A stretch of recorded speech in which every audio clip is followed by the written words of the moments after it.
Ladies and gentlemen, today we'll be discussing the biggest mistake most people make when they introduce themselves. Let me ask you a simple question. Have you ever noticed that some people can walk into a room and without trying too hard, they just seem to have a presence? They haven't necessarily spoken yet. They may not be the loudest person in the room. They may not even be the most experienced. But somehow, when they speak, people listen. And then you might just wonder, what is this person about? What's up with this person? It is confidence. You may ask, is it their vocabulary, or is it the way they dress, or is it their voice? Well, some of those things can play a part, but very often it comes down to something much simpler. They know how to communicate. They know how to express what they're thinking without constantly second-guessing themselves. They know how to introduce themselves. They know how to ask questions. And they know how to contribute to a conversation, which many people find it difficult to do. And perhaps, most importantly, they know how to use your words intentionally. So when you're intentional about something, you know how positive it goes. And that's what I want us to start exploring today. Because articulation isn't about trying to sound posh. It isn't about using complicated words. It can have simple words, yet communicate effectively. And it certainly isn't about pretending to be somebody you're not. Articulation is simply the ability to express your thoughts clearly, confidently, and effectively. And the beautiful thing is that it can be learned. You can actually train yourself to communicate better. Now, one thing I've been seeing quite a lot recently is advice about how you should introduce yourself. You may have heard people say, don't say, how are you?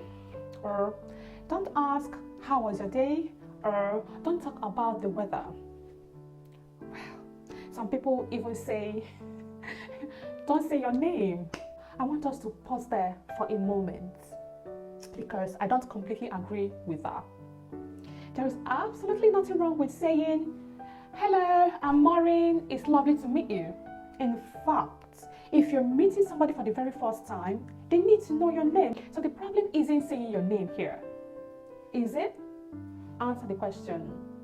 No, the problem isn't saying your name. The problem is stopping there. If you say, hi, I'm Maureen, and then silence. You've introduced yourself, but you've given the other person nowhere to take the conversation. So instead of thinking, what am I supposed to say so that I sound intelligent? Think about something much more useful, like, how can I create a genuine connection with this person? That's where the difference begins. For example, imagine you've just met someone at work. You could say, hi, I'm Maureen. It's lovely to meet you. How has your week been? That's perfectly fine. You could make it a little more engaging in something like, hi, I'm Maureen. It's lovely to meet you. What has been keeping you busy this week? It is giving them something specific to respond to. Or perhaps you can say, hi, I'm Maureen. It's lovely to meet you. What are you working on at the moment? Or what's something you're looking forward to this week? So, do you see what we are doing? We're not trying to sound clever. We are simply moving beyond the automatic conversation. Because sometimes we ask, hello, how are you? And then the other person says, I'm fine. And then we say, good. And then they say, yeah. And then suddenly, we've run out of conversation. There's nothing wrong with, how are you? It's perfectly normal social question. But if you're trying to develop a stronger communication skills, start becoming more intentional about questions you ask. Instead of asking a question that can be answered with just one word, Ask something that gives the person room to tell you a story. For example, what has been the highlight of your week? That's different, because now I'm not asking you to tell me whether you're fine. I'm inviting you to tell me something, isn't it? Just think about it again and again. And here's another thing. When someone answers you, listen to the answer. This is where good communication becomes great communication. Because sometimes we are so busy thinking about what we are going to say next that we don't actually hear what other person has said.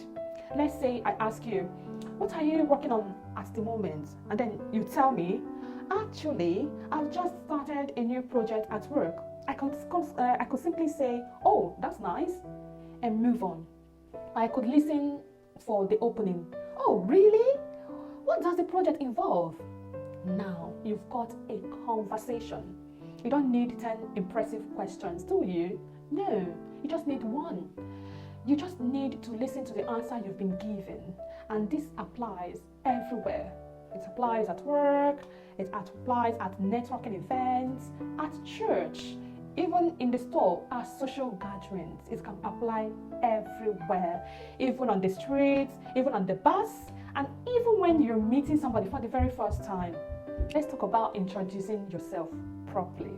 A confident introduction doesn't need to be long. In fact, sometimes the shorter it is, the better.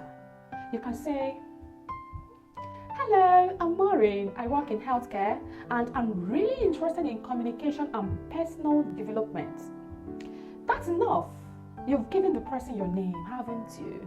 Yes, you've given your name, you've told them something about yourself, and you've created an opening for conversation. Or perhaps you could say, hi, I'm Maureen. I create content around faith, confidence, and personal growth.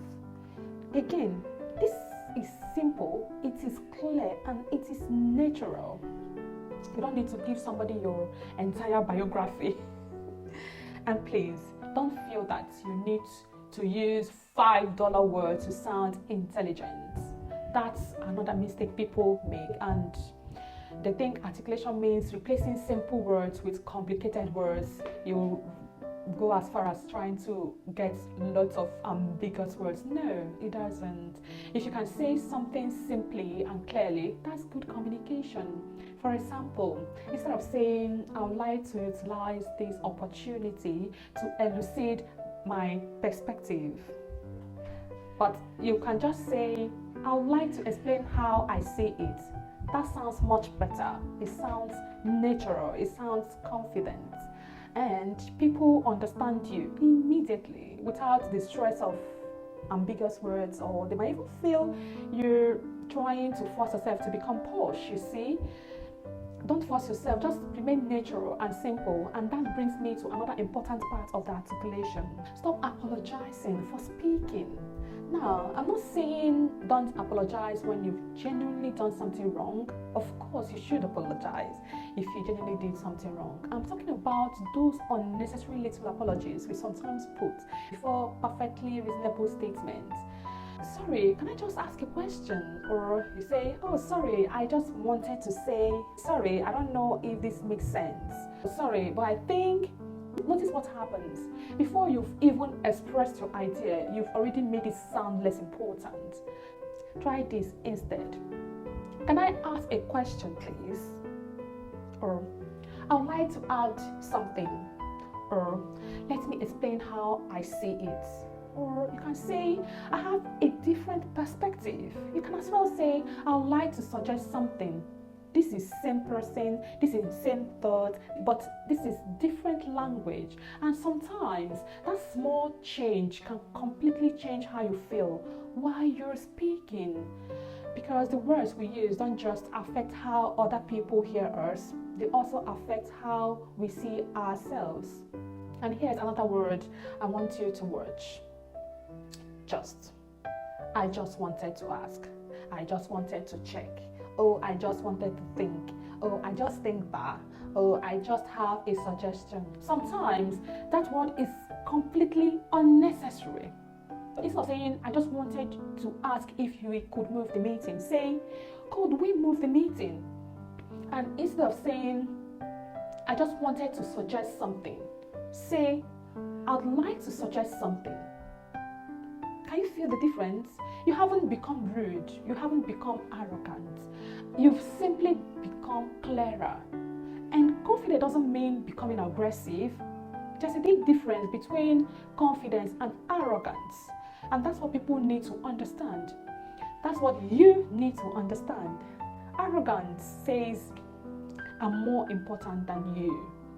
Confidence says, I respect you and I also respect what I have to say. Can you feel the difference? That's the kind of confidence I want us to develop. And there is one more thing I want you to practice. Pause. Don't be afraid of silence. Sometimes you don't need to answer immediately. Someone asks you a question. Take a breath. Think, then answer. You don't have to fill every second with words. Because when we're nervous, we tend to do things like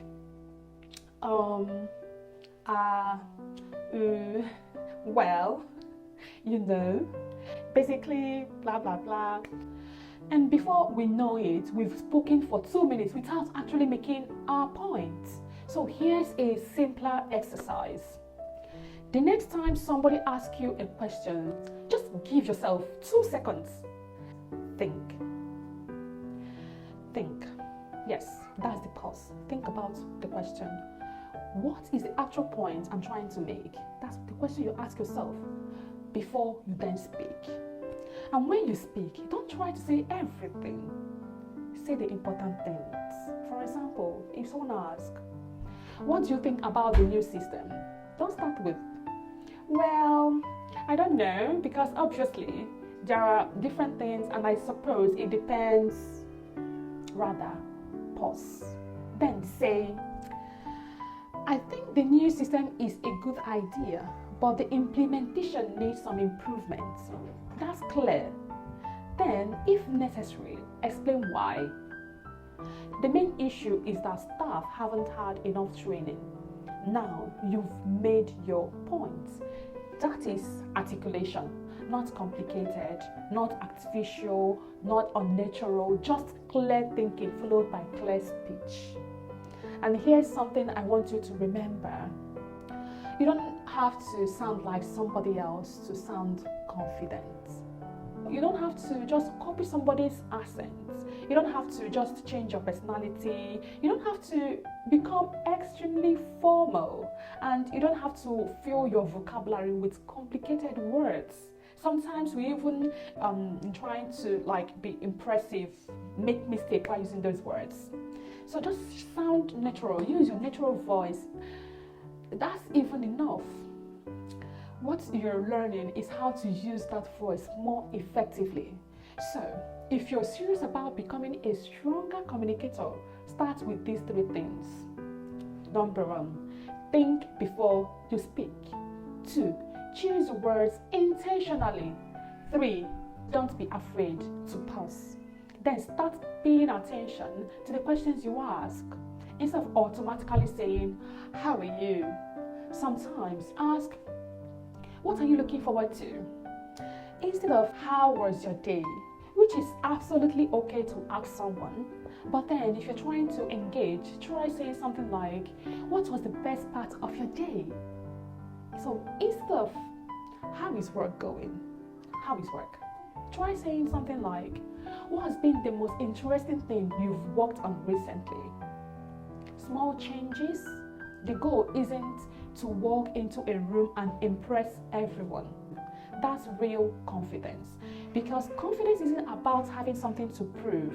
It's about knowing that your voice deserves to be heard. Don't just hear your words. You understand your mistake. And that's where powerful communication begins. I'll see you in the next